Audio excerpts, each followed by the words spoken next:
Think you spot truth in the eyes? It leaks earlier, in the first answers and tiny mismatches. Watch the first minute. Most concealment shows up before people find their footing. In the hello, the first direct question, and the first follow-up. Not shifty eyes. It is small gaps in specifics, plus one quick nonverbal that does not fit. By the end of this, you will know what to listen for, what to look for, and one calm question that exposes it without a fight. Work, dating, and deals get costly when you miss early leaks. Projects slip. Budgets surprise you.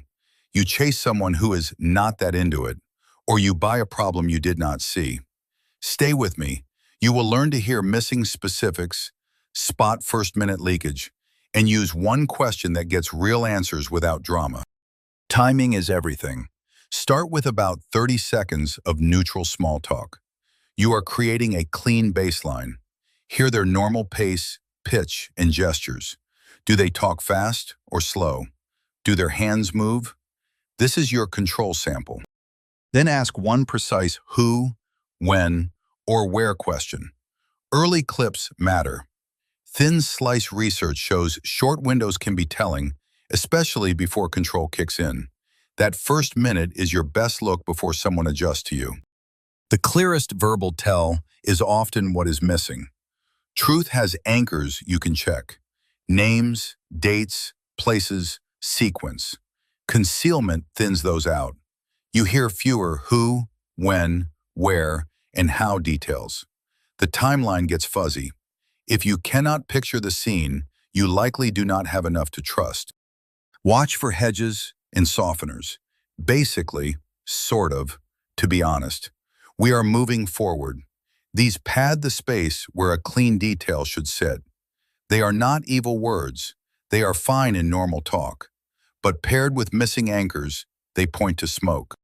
Also notice distancing and pivots. The previous owner did it. People were saying. Then they answer a different question than you asked. That is a dodge. In a work update, you ask, which module ships Friday and who signs off? You hear, we are basically on track. The lips press for a beat. One shoulder lifts a hair. On Friday, their pitch goes a notch higher. Then a pivot. The team is committed. Two missing specifics plus a small shrug and a tiny pitch lift say there is timeline risk. In a used car chat, you ask, when was the last brake job? Month and mileage. There is a 2-second delay. You hear, the previous owner took care of it. Pitch rises a touch on brake. Still no month. No mileage. That cluster says the maintenance history is thin or unknown. How it sounds matters too. Under load, people often take a beat longer to start. They use more ums and uhs. Their pitch can rise a little on the risky word. Not a big squeak, just a small lift compared to their own normal. Studies found average lifts in the 10 to 30 hertz range. You do not need numbers. Just notice the tiny up tilt. Structure shifts too. True stories tend to move through time and place in order. Evasive ones lose markers.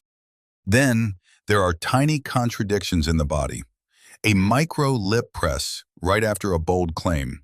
A one-sided shoulder shrug on it is fine. A quick asymmetry in the face. Hands go quiet. Natural illustrators drop. Feet angle to the exit. A bag or paper comes up as a sudden barrier. Eye contact can be strong. Good deceivers often look you dead in the eye because they know you expect shifty eyes. Gaze alone is weak. One neat pattern from real police tapes. People sometimes blink less during the hot answer, then blink more right after. It is like they hold tension, then release. Do not chase blinks alone. But if you see a hold then a rebound, note it. You need clusters. The average person spots lies at about 54% without structure. That is barely better than chance. So one cue is never enough. Missing specifics plus a slow start plus a small pitch lift beats any single tell. Also remember, truthful people get nervous too. Content you can check is safer than how smooth someone sounds. Here is your clean move.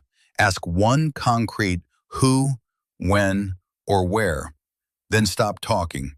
Hold a calm 3 to 5 second silence. Do not glare, just wait. Silence tends to surface one of two things: clean, simple detail that lands, or padding and deflection.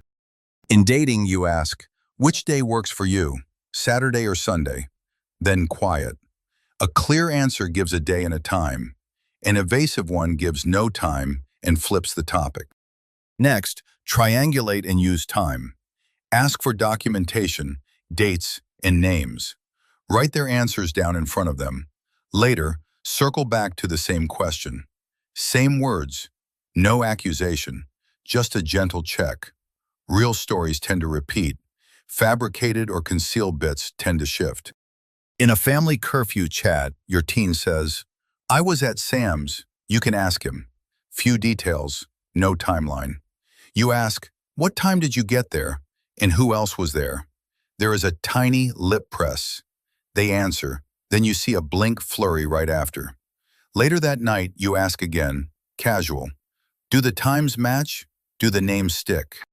Calibrate and be fair. Compare to their baseline and the situation. Culture, nerves, second language use, and personality can look like stress. Lighting, caffeine, and fatigue sway pupils, blinks, and pitch. You are not hunting liars. You are protecting decisions. Use clusters plus verifiable content. Quick myth check. Shifty eyes are not the giveaway. Some practiced liars hold more eye contact, not less, and some honest shy people look away. Do not lean on gaze. Also, small physiology shifts are touchy. Pupil size and pitch react to coffee, sleep, and room light. That is why we stick to clusters and content you can check. Your 1-minute play is simple. Baseline for half a minute. Ask one clean who, when, or where. Hold a calm silence. If you hear hedging or get a pivot, ask the same question with a tiny tweak and write the answer. Later, ask again. You will be shocked how much this alone clears fog. Quick recap in real life. Work. Which module ships Friday and who signs off? Listen for the module name and the approver. No name, no approver, plus a delay and a pitch lift equals risk. Dating. Which day works, Saturday or Sunday? Listen for a day and a time. If you get a story with no time, treat it as low interest or a packed schedule and adjust calmly. Negotiation. When were the breaks last done? Month and mileage. Listen for both. If you get, the previous owner did it and nothing checkable, price for the break job or walk. A quick research note you can use. Big reviews of many studies found the same small patterns again and again. Deception tends to come with fewer details, higher pitch, more tiny errors, and fewer hand gestures. Another field study found blink suppression during the hot answer, then a rebound right after. And a huge study found most people do not lie much, but a small slice lies a lot. That does not make people guilty, it just says the risk is uneven. Midway check. If this is giving you a clearer ear, consider subscribing. We keep it grounded and calm, so you can read people without turning it into a fight. Back to the move. The silence test is not a trap. It is space. Space lets honest detail land. It also makes padding very obvious. Your job is to hold steady. No sarcasm, no eyebrow theater. Just quiet attention. Then either note the clean detail or ask one more precise follow-up. If you need more, triangulate with paper. Ask to see a receipt, a calendar invite, or a photo. Do not make it a demand. Make it a standard. I like to say, I make choices off details. It keeps me fair. That line is neutral, and it sets the frame. In tough rooms, write as they speak. A simple notebook works. Columns for date, name, and detail. People change behavior when they see their words land in ink. Not because you are scary, because it feels real. And when you revisit later, you have a clean record. One more ethical point. You are not diagnosing, you are deciding. Do not slap labels on people. Do not play gotcha. Use clusters. Ask for specifics. Recheck calmly. Then choose the path that protects your time, money, and peace. If someone bristles at fair questions, that is its own data. Close with a reframe you can keep. You are not looking for who is lying. You are listening for what is missing and what does not fit together. Your single action to try. In your next high-stakes chat, ask one concrete who, when, or where. Then hold a calm 3-second silence. See what shows up. If this gave you an edge, subscribe to MindMote and stop being the easiest person in the room to read. We make clear, grounded videos on reading people, holding your frame, and protecting your choices. If you enjoyed this, tap subscribe and leave a like.